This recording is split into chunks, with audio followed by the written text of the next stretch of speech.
Hi, my name is Paul Edwards, two-time Olympian and winner of 18 3As and UK titles, Commonwealth bronze medalist, European and World Cup representative. As a child, I attended acting school, doing adverts and appearing in one of the children's in the film Chichi Di Bang Bang, but later decided that athletics was what I wanted to dedicate my life to. As an adult, I won the Sir Andrew Humphrey Trophy for unwavering long-term voluntary service and dedication to athletics as a member of the Royal Air Force athletics team.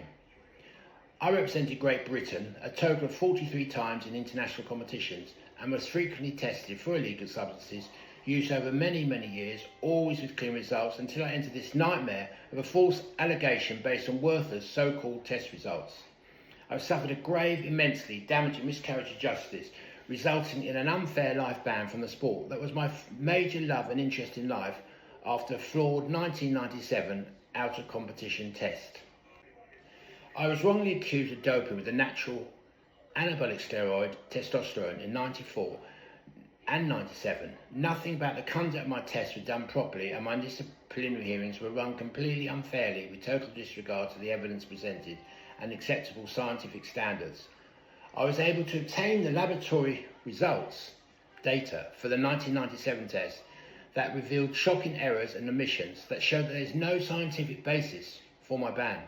The hearing panels I was tried by did not see this information and were totally misinformed about the alleged case against me. I took over 12 years through the Freedom Information and Data Protection request to prove, in the face of official denial, that vital evidence claimed at my hearings and subsequently by the laboratory never existed. It beggars belief why athletics authorities do not act on this newly admitted fact, but so far they have adamantly refused to do the honest thing by withdrawing the phony test result and settling the matter with me. There have been two House of Commons debates about the injustice called by my MPs Andrew Hunter and Maria Miller, both ex-government ministers who asked for the injustice to be rectified, but were met with the more disinformation and prevarication by the Sports Ministry spokespersons. My present MP, Luke Murphy, again having reviewed all the evidence, came to the same conclusion as Andrew Hunter and Maria Miller, and more recently wrote to UK Athletics Supremo Jack Butler, the Chief Executive, 3 times asking my case to be visited with fairness.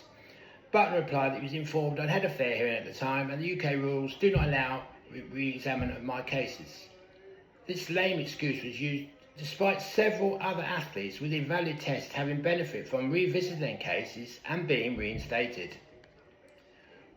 What is so scandalous in their conduct of my case that makes UKA and laboratory so determined to resist all calls for independent review, despite the overwhelming evidence that my life ban was not based on a valid scientific data? My life and good reputation have been ruined during the 1990s, and my health is steadily undermined by the outgoing stress of this injustice. But UK Athletics and their anti-doping laboratory, King's College Forensic London, who carried out the incompetent and dishonest tests, don't seem to recognise the concepts of fairness or justice. Look out for further videos about me in which their messed up sampling handling, laboratory testing and outrageously unfair disciplinary hearings are discussed in more detail. You will be amazed and disturbed by the evident bad practice, untruthfulness by those who would expect to be fair and trustworthy. Thank you.